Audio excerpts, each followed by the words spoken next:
1974 August 6న Warangal జిల్లా నల్లబెల్లి గ్రామంలో రాజిరెడ్డి అమృతమ్మ దంపతులకు జన్మించిన సుదర్శన్ రెడ్డి చిన్న వయసులోనే ప్రజాసేవ పట్ల ఆసక్తిని పెంచుకున్నారు. యువజన నాయకుడిగా రాజకీయ జీవితాన్ని ప్రారంభించిన ఆయన 2001లో కేసీఆర్ స్థాపించిన తెలంగాణ రాష్ట్ర సమితిలో చేరి ఉద్యమ బాట పట్టారు. అదే ఏడాది నల్లబెల్లి జడ్పీటీసీగా గెలిచి ప్రజాప్రతినిధిగా తన ప్రస్థానాన్ని ప్రారంభించారు.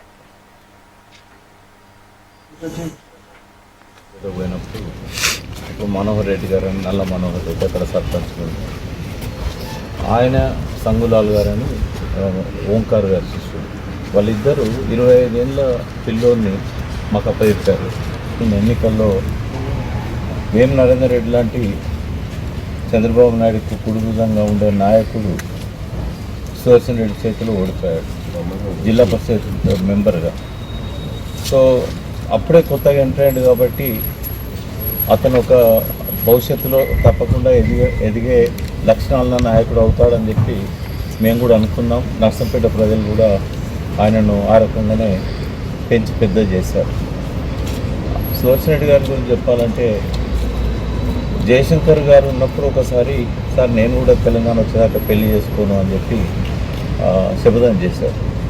చాలాసార్లు మేము నచ్చేపే ప్రయత్నం చేశాం. తెలంగాణ ఆలస్యం కావచ్చాయా, నువ్వు వయసు పుట్టది ఎందుకు నువ్వు.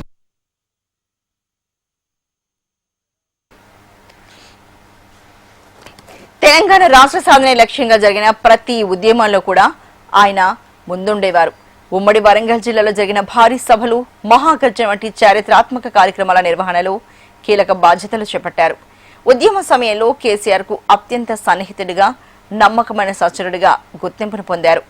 పార్టీ బలోపేతం కోసం గ్రామ స్థాయి నుంచి రాష్ట్ర స్థాయి వరకు అహర్నిశలు శ్రమించి జిల్లా అధ్యక్షుడు, రాష్ట్ర కార్యదర్శి, పొలిటికల్ బ్యూరో సభ్యుడు వంటి కీలక పదవులను సమర్థవంతంగా నిర్వహించారు.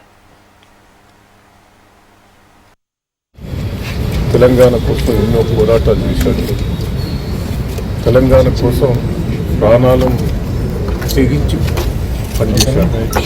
దెబ్బలు కానీ అప్పటి పోరాటంలో ఎన్నో ఇబ్బందులు పడ్డాడు. ఆయన తలుచుకుంటేనే బాధకరం. కానీ 12:51 చనిపోవటం అని జరిగింది. మేము 11 వరకు కూడా అందరం కూడా ఇక్కడనే ఉన్నాం. డాక్టర్లు దాదాపు అది ఇబ్బందికరమైన పరిస్థితి అని కూడా చెప్పడం కూడా జరిగింది. సరే మళ్ళీ తెల్లారి వరకు వస్తాం అనుకుంటే అనుకోకుండానే 12:51 వరకు చనిపోవడం జరిగింది.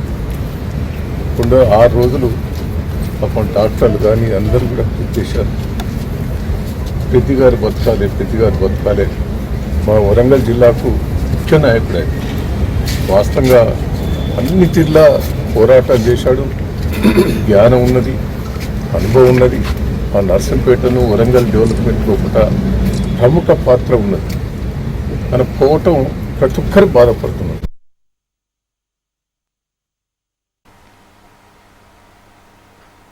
2016 నుంచి 2018 వరకు Telangana state civil supplies corporation chairman గా సేవలందించిన ఆయన 2018 అసెంబ్లీ ఎన్నికల్లో నర్సంపేట నియోజకవర్గం నుంచి విజయాన్ని సాధించి ఎమ్మెల్యేగా ప్రజలకు సేవ చేశారు. శాసనసభలో ప్రజా సమస్యలపై గళం వినిపించడమే కాకుండా పబ్లిక్ అకౌంట్స్ కమిటీ సభ్యుడిగా బాధ్యతలు నిర్వర్తించారు. 2023 ఎన్నికల్లో పోటీ చేసి ఓటమి పాలైన పార్టీని, కార్యకర్తలను ఎప్పుడూ వీడలేదు. నర్సంపేట చాలా అవసరం ఉండే ఈ సమయంలో వారికి అలా జరగడం 52 ఏళ్ళకి వారి జీవితం అంతా పోరాటానికి సరిపోయింది. ఎప్పుడు సుఖంగా లేదు.